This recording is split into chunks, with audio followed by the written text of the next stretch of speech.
Hey, we are crawling on all fours, and today I'm talking about this Element Enduro with a 91 4Runner body that's made by ProLine Racing. Now this truck started out as a used truck that I purchased through eBay. It had a great base to it with the blue and the white contrast, and I really think I took it to the next level with adding the gunmetal, with adding all the decals, and then coating it in several layers of the matte clear coat finish. You've seen this truck in a few of my other videos, climbing rocks, the creek, getting wet, but this video will detail what's in the truck and all the modifications I did to the body to get it to look like this.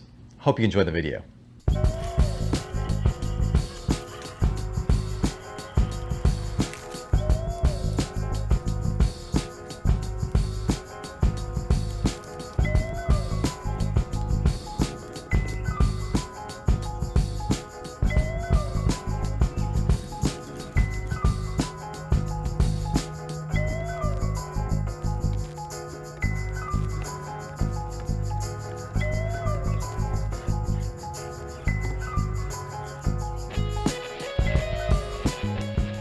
Now at the end of my last video, when I did the first build video, I said I would tell you how I got the truck to look like this, but I just totally never got it done.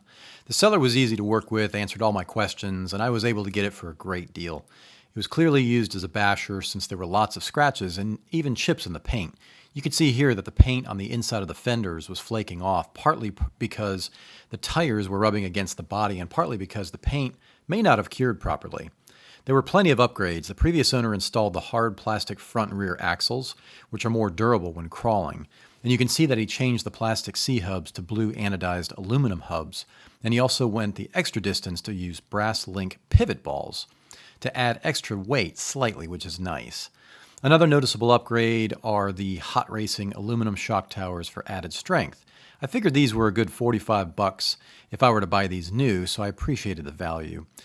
It came with the original reedy servo, which I plan on upgrading in the near future, and it came with the stock shocks, which perform pretty smoothly. Now on to the biggest reasons why I bought this truck. The previous owner had upgraded this with a Hobbywing Quicrun Fusion 1800 kV brushless motor and ESC system. That means that both the motor and the ESC are contained within a single can.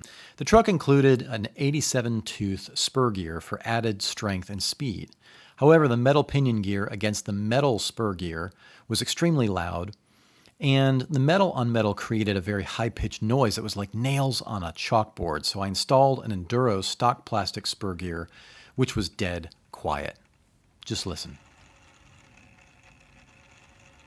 Okay, onto the wheels. These orange beadlock wheels came with the truck and they seemed to be of a good quality, but they were very orange and I didn't like the styling.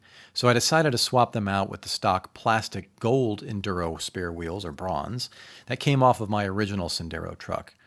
These are licensed method wheels, but as I said, they're plastic, so I wanted something that looked better with added weight, like this set of Enduro silver aluminum beadlock wheels.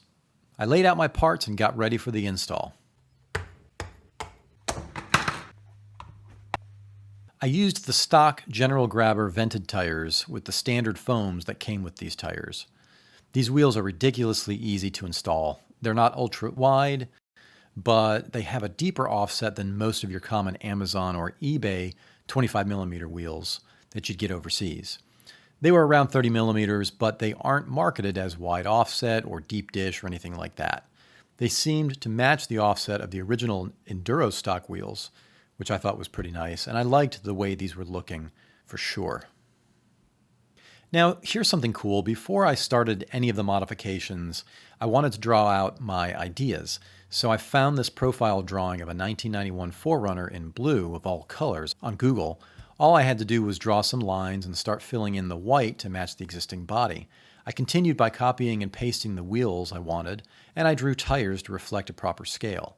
I started making my decals using PowerPoint, and I printed them using both clear and vinyl sticker paper, and then experimented with the position of the decals. I then got the body ready for paint. It wasn't going to be a full repaint, so I used Tamiya, however you want to pronounce it, gunmetal on the sides, the pillars, and the roofline to create more contrast and interest on an already good-looking combination of blue and white. The back was going to also be painted. I was going to fill in the chips and some of the spots where the paint was just kind of flaking off. And I was also going to just repaint the bumpers. Here are the accessories that I was going to put on. That was a simple servo guard. I've got a scale fuel cell that's going to be mounted on the back. I bought a heavy bumper. I never did install it, but I thought it was pretty cool. I might use it on a different truck. I got this gearhead roof rack.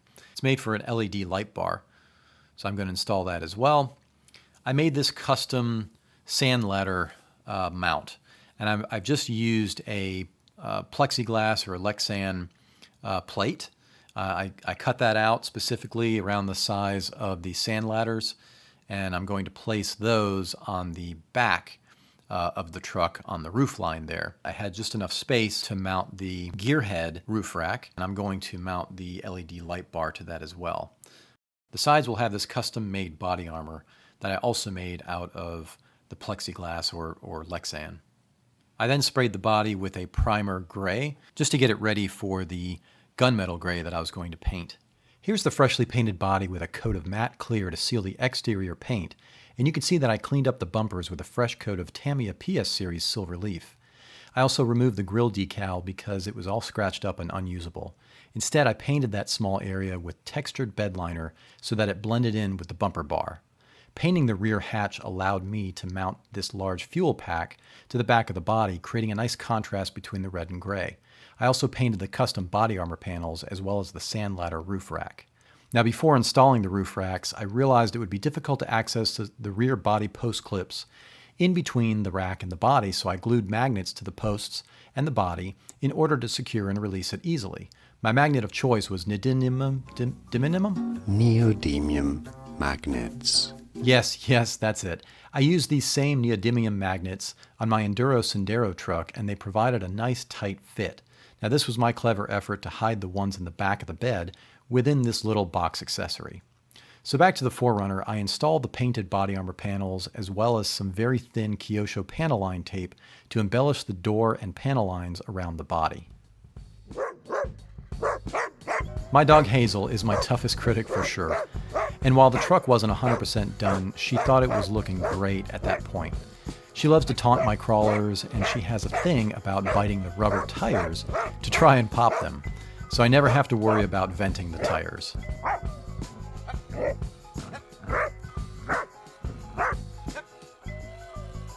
At this point, I was eager to get this truck on camera and see how it looked and performed on some rocks in the backyard, especially with the Hobbywing Fusion motor, new wheels, and custom bodywork. I was already quite pleased to see how well this truck did right out of the gate as it gracefully climbed the steps, not much slipping at all. It was warm that day, so the General Grabber tires had a lot of grip. Each step seemed to be a breeze.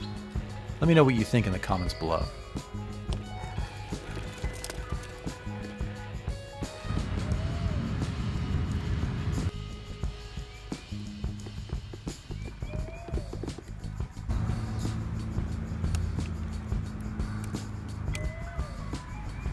Even though this video was a little late in its creation, I will be following this up with another video / review of some additional repairs and fixes I did to this body.